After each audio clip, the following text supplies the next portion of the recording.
In Port Charles, chaos continues to creep beneath the surface, where secrets, betrayals, and unfinished business silently manipulate lives. As each character inches closer to revelation or ruin, Thursday's events unfolded like dominoes already set in motion, each fall echoing through every hallway of General Hospital and beyond. At the core of the storm is Drew, who remains a master manipulator, executing a long game few fully understand. What at first seemed like benign strategy now reveals itself as calculated disruption, especially in his quiet orchestration of Willow and Michael's recent heartbreak. Willow, struggling to rebuild from emotional fragmentation, visits the Quartermaine residence under the guise of apology. But when her words turn defensive and her demeanor crumbles under Michael's firm resistance, it becomes clear she isn't seeking reconciliation, she's seeking redemption through guilt. Michael, unwavering in his resolve to honor the judge's ruling and shield his children from more volatility, brings up her mysterious trip to Germany. Willow, blindsided that he knew about the visit but never responded, soon discovers that Drew may have deliberately blocked her path to peace. The realization that Drew might be sabotaging her life from behind closed doors unearths a new fury inside her, one not easily contained. Outside the Quartermaine home, another story unfolds. Quieter but far more dangerous. At Curtis' office, Stella probes the sudden end of Trina and Kai's relationship.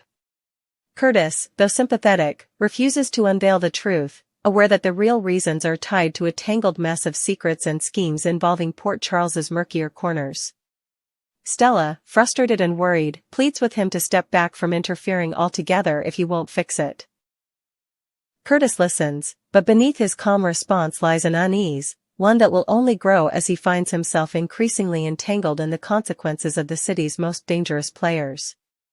Meanwhile, at the Ashford residence, Anna watches her granddaughter Emma spiral deeper into something she cannot fully understand or control.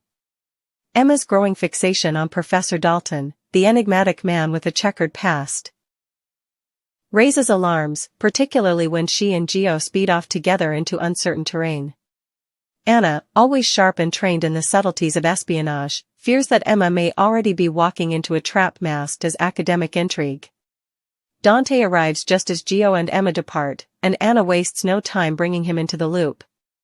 Together, they connect dots Jocelyn had been quietly chasing, dots that all converge on Dalton and his strange connection to a woman last seen at Metro Court.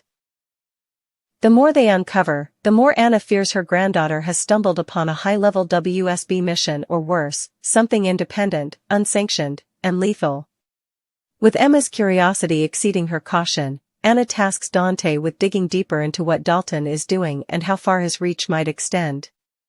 But neither of them are prepared for just how close the danger really is. At the Metro Court pool, Jocelyn seems to be drifting dangerously close to the edge. As Vaughn massages her shoulders, he whispers assurances that double as veiled warnings. Their discussion is cloaked in flirtation but centered on WSB operations and disappearing signals. A tracker Joss had placed goes dark and reactivates hours later, suggesting it may have been discovered, manipulated, and turned against them. Joss, perhaps out of her depth, downplays the threat even as Vaughn's eyes betray his concern. Their relationship, tinged with risk and romantic confusion, grows murkier when Carly intervenes. Pulling her daughter aside, Carly demands answers, especially about Vaughn's influence and the tension brewing between Jocelyn and Emma. But Joss shifts blame to Emma, defending Vaughn as someone who understands her, someone who doesn't judge. Her insistence that she and Vaughn are nothing serious seems more like a protective mechanism than truth. She's caught between craving independence and being drawn into something far bigger than herself. Carly senses this, but Jocelyn is too stubborn to admit it. Back at Elizabeth's home, the door opens to a past that refuses to stay buried. Jason arrives unannounced, eyes sharp and voice steady. Drew is already there, but Jason makes it clear he's not looking for confrontation. Instead, he brings a quiet urgency that Elizabeth recognizes instantly. This isn't about Sunny, business, or even Jason's survival. It's about someone long thought dead, someone who, if alive, changes everything. Elizabeth agrees to help him access the hospital's records, aware that her career is at stake but unable to deny Jason the truth he's hunting. She steps aside as he combs through files from 2022 to 2024, eyes focused, hands trembling only when he finds Britt's name. Her body was allegedly taken to Lauren's funeral home, a detail Jason clings to with growing suspicion. When Jason visits the funeral home, a quiet but revealing conversation ensues. The employee he speaks to is confused. There is no timestamp on Britt's cremation, no record of the procedure ever happening. While the employee brushes it off as clerical error, Jason's instincts scream otherwise. Every piece of data, every silence, confirms what his gut already knows: Britt may never have died. If true, it means someone powerful orchestrated her disappearance, and someone dangerous has been hiding her ever since. As Jason steps back into the shadows, Willow returns to Elizabeth, collapsing under the emotional weight of her confrontation with Michael. Her spirit is frayed, her logic fogged, but her voice carries the pain of a woman who cannot reconcile the past with the present. She admits the conversation was a disaster and laments that her chance to reconnect with Michael may be lost forever.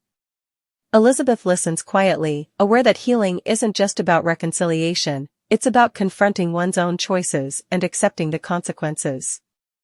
The day in Port Charles ends not with closure, but with deeper fractures. Jocelyn's loyalty to Vaughn grows just as Anna fears her granddaughter is in fatal proximity to a hidden war. Willow's anger alienates her from Michael, while Drew's manipulations may soon come to light. Jason, now walking toward a chilling truth, prepares to unearth what others have buried, perhaps even those he once trusted most. And behind every whispered name, behind every closed door, lies the sense that a storm is coming, one powerful enough to destroy not just lives, but legacies.